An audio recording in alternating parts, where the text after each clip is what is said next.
foresee Ilia Topuria coming up to welterweight, potentially winning the title and staying and just defending against welterweight? No. No, we don't see that. No. You know, and he just growing into the lightweight division. And so we don't see that. Of course, it would be just for what? To make a humongous fight for the company, a big fight for the company.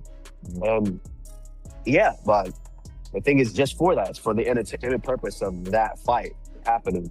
But in that case, what does Islam have to gain from that? Islam just put the work in and grew into this division and went out there and dominated the current champion. What does he gain from fighting Ilia Topuria, who was a featherweight, moved up to lightweight, and now moving up to welterweight? Really nothing to gain except all to lose. If something goes wrong and you lose, you lost to a featherweight.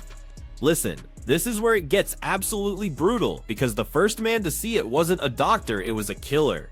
Demetrious Johnson saw the truth written all over Jack Della Maddalena's face. Every grimace, every labored movement was a sign of catastrophic failure. An MMA guru later confirmed that after breaking down the tape during that second round, Islam Makhachev's suffocating boa constrictor-like control twisted JDM's body so violently it likely fractured a rib. This wasn't just a grappling exchange, it was a complete physical dismantling of a top-tier welterweight. What looked like a simple loss was actually the story of a hidden injury and a terrifying display of Islam's bone-breaking dominance. Guy out there that's talking a lot of shit, and his name is Ilia Topuria. Is there any chance of that, Ali? But brother, at the end of the day, you know, honestly, like, I don't understand this guy. Like, he's just, in my opinion, just be yourself. Like, just, you have to be yourself. Like, you know, and I think, you know, I met this guy before. He's like a decent guy, honestly. Like, he's like nice, but in a way, like, we get this thing from him, like, you know, you went there, you haven't even defended your title once. You understand? Islam defended 4 times. You know, have a couple of fights. Islam will fight him. There's no problem. But in a way, why Islam? What Islam have benefit of beating Ilia Topuria? That look of pure agony on Jack's face hit everyone watching like a body shot. Sheldon Nunez admitted it triggered a protective instinct, like he wanted to jump the cage and save the guy. Daniel Cormier echoed that, saying it was just tough to witness how emotionally and physically broken Jack looked by the end. This wasn't just about losing a fight anymore. This was the raw, unfiltered human side of combat sports. The exhaustion, the sacrifice, and the kind of physical toll that casual fans will never truly comprehend. Even the most hardened fighters felt the weight of that moment. A stark reminder of what these warriors risk every single time that Octagon door locks behind them. You're gonna be in the cage 20 pounds less than Islam. You understand? Yeah. You know, and create your own legacy. Build your own self. You're young, you're hungry, you're good.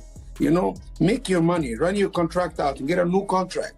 You understand? And fight Islam for big prize money.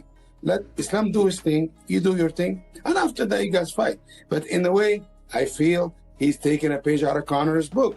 When big fights on, get on Twitter and write, and you get attention. Earn your own attention.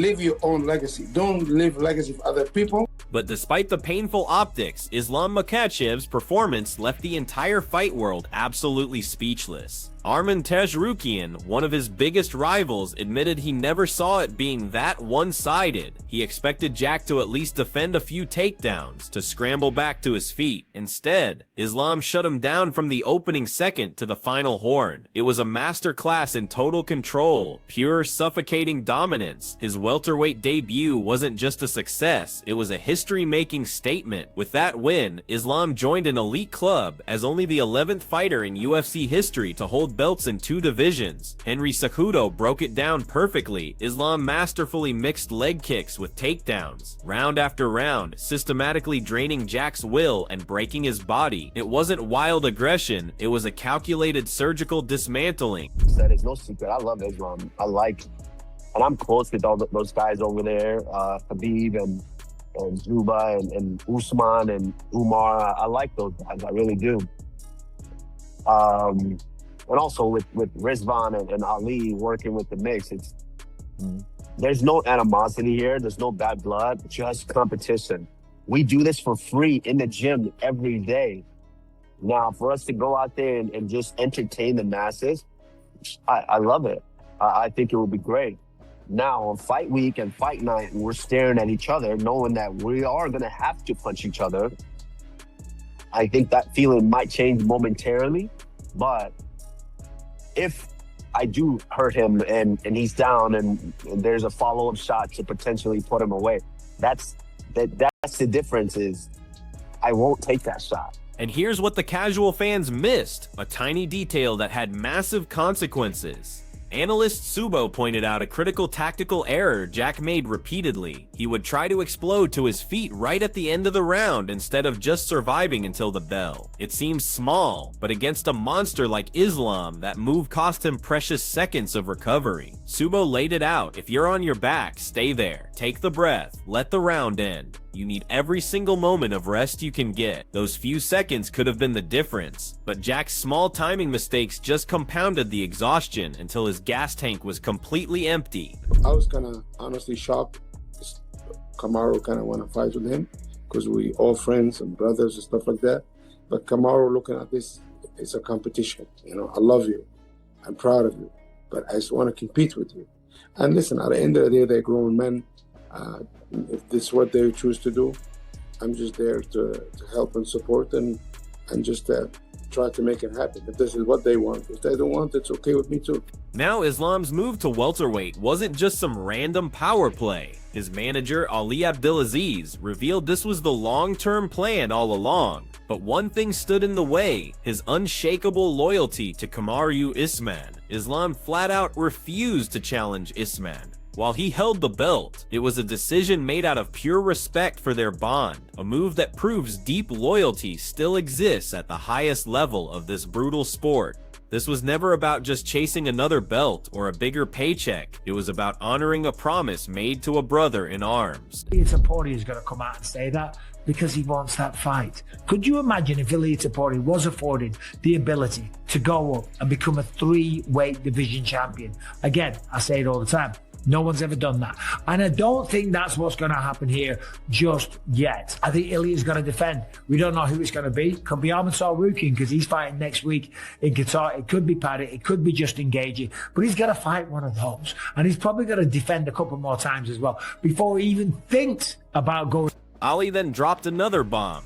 Islam was also offered a fight against Bala Muhammad, but turned that down for the exact same reason. He would not stand in the way of a close teammate's title shot. Now that the welterweight landscape has shifted, the path to 70-pound gold is wide open, and Ali believes the timing is perfect. After the absolute clinic he put on against Jack Della Maddalena, it's crystal clear that his future at welterweight is terrifyingly bright. His patience and integrity have paid off, proving he's not just a legendary fighter, but a man who values his principles as much as he values victory. And when you look at welterweight, I mean, what is going to happen there? Because the welterweight division is ridiculous right now. Of course, Michael Morales has a claim to fight for the belt because he's 19-0, he's undefeated and just knocked out Sean Brady. You've got Carlos Pratis that just sparked out former champion Leon Edwards in devastating fashion, did something that no one's ever done to Leon Edwards, so he's got a shot. You've also got Shavkat Rakhmonov that was the #1 contender, but then he got injured. You've got Bilal Muhammad going up against Ian Gary. Ian Gary's making a lot of noise saying that he wants to fight for the belt as well. And then, of course, after all that, you've got Kamaru Usman, the Nigerian nightmare. So there is no shortage of opponents. Oh, you've also got Joaquin Buckley. But in a wild twist, Kamaru Usman, the very man whose title reign delayed Islam's move, has now thrown his own name in the hat to face him. Ali Abdelaziz himself admitted he was shocked, given their deep friendship, but Usman made it clear this isn't personal. It's about competition at the highest level. He said, "I love Islam like a brother. I'm proud of him, but I want to compete. This is the ultimate display of respect between two absolute titans of the sport. True friends willing to test their skills against each other for nothing more than the love of the fight." Ilia Topuria and Michael Morales be in the same weight class. Ilia Topuria taking on Islam Makhachev. Is it at 155 or is it at 170? It's unfair at 170. No point in UFC history. Should Ilia Topuria and Michael Morales be in the same weight class? The difference would be too much. With Makhachev, it's not limbs, it's the back. When he's on top, you can see his back. Or maybe Ilia could, listen, doubting Ilia has become like a loser's profession. And maybe he'll get in Makhachev's head a little bit as well. JDM was kind of just sort of staying calm in the build-up. You know, someone will ask him a long-winded question and he'll go, yeah, we'll see. Usman even took it a step further, saying there's no bad blood, no drama, they already go to war in the gym, so why not do it under the bright lights? And then he said something you almost never hear in this sport. If he ever hurt Islam badly in a fight, he wouldn't follow up for the finish. That's how deep their bond runs. Still, with that respectful challenge on the table, the question is what's next? Fans are screaming for a fight with Ilia Topuria, but the pros see it as a high-risk, low-reward matchup for Islam. Even Usman said it makes no sense. Islam would be risking his entire legacy with very little to gain. Islam Makhachev's story isn't just about wins and losses, it's about loyalty, strategy, and the brotherhoods forged in battle. His journey proves that the biggest fights often happen long before that cage door ever closes.